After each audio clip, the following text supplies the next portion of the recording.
Negu Hurbilak euskarazko film luzea gaur iritsiko da Ipar Euskal Herriko zinema aretoetara, maiatz hasieran Baionan aurkeztu ostean. Etaren jarduera armatu bukaeran, ihes egin behar izan duen neska baten bizipenak ditu ardatz. Arratsaldeon ikusentzuleok, baina lehenik aktualitatea bizi elkarte ekologistaren eskutik, publizitatearen gaineko ekintza ikusgarri bat egin bai dute gaur goizean. Bertan izan dugu Nerea Olaso lankidea. Ongi etorri.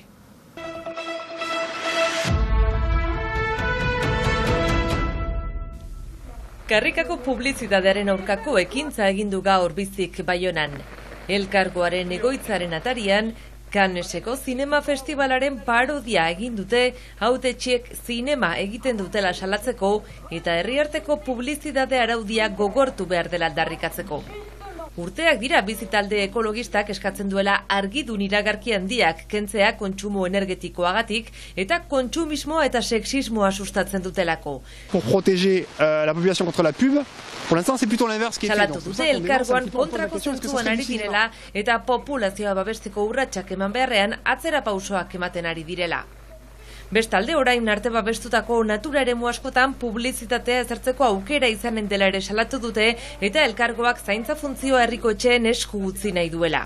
Konzertazio etapa batean gira, eta horietan entzunak izan behar dira, herriko etxetetan aipatu behar da, eta erakutsi behar da, jendarteak ez duela nahi horako arragalamendurik.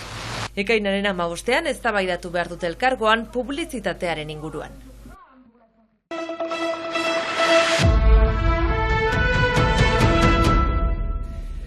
Rencontre sur les Docs festivalean eskini ondotik, ostegun honetan heltzen da Negu Hurbilak euskarazko film luzea iparraldeko zinema aretoetara. Ekain Albitek, Mikel Ibargurenek, Nikolao Maiofrek eta Adria Rokak osatzen duten Negu kolektiboak zuzenduriko lanak, etaren jarduera armatuaren bukaera abiapuntu du. Pixka bat gure nahi esan, bai sentitzen genula agian egiten aizean pelikulak kontestu horri buruz edo testu inguru horri buruz oso mugatuak ziala zentzu baten eta bai falta zalagian ikuspegi bat kontatzen zuna beste leku batetik eta beste nahia batzukin, zuk esan desun bezala, zaurioiei buruz hausnartzeko, gelditu dan horri buruz hausnartzeko, gaur egun bizitzen deun Euskal Herriari buruz hausnartzeko ere bide bat egiteko zeola, ez? Eta baita ere galdera bat igual maigaineratzen duna, ez? Eta orain zer, ez? Nik uste dut bai pertsonaia horrek bere buruan badula galdera, ez? Orain zer? Eta beretzako odan galdera hori, ere nik uste dut badala herri guztia izabaltzen zaion galdera bat, ez? Gatazka hau bizi eta gero, orain zer gertatzen da.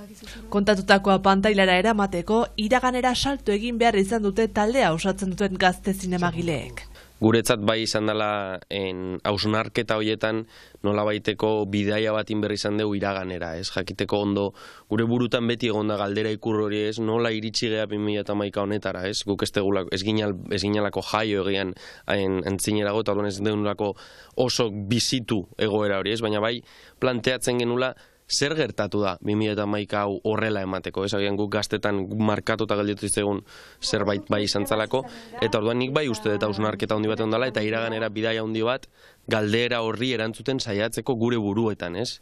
Eta gero konturatzea galdera hori oso saia dela erantzutea, agian ezinezkoa dela erantzutea, ez?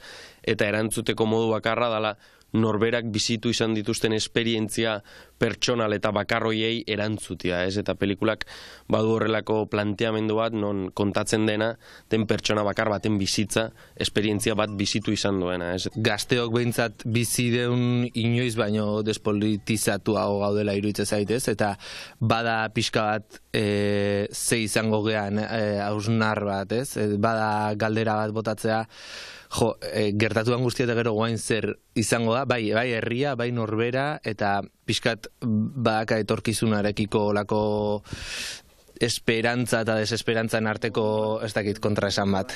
Hain zuzen filmean emazte gazte batek ihes egiteko nahiarekin muga zeharkatu eta Nafarroako Zubieta herrira heltzen da. Eta iruditzen egun Zubietako herriak nolabait irudikatzen dula komunitate hori, komunitate anonimo hori pertsona hau hartzen duna, eta sare baten bitartez mugitzen di joana pertsona hau sare horren barnean, ez?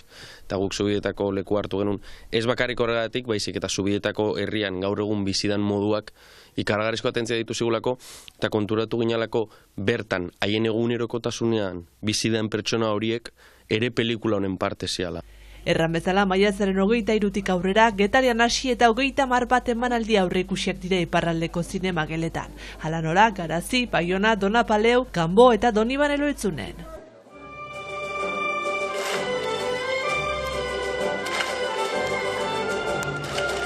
Amabi dantzari eta Kanboko San Michel Garikoitz kolegioko Lekolibri taldeko 200 ikaslek Rabelen boleroa elkarrekin interpretatu dute Biarritzeko Gare de Midin berriki. Dantza eta gorputz perkusioaren fusioak utzi dizkigun irudi berezi hauekin gure gaurko agurra. Ikusentzule lagunok, arratsalde ona izan, eta bihar arte.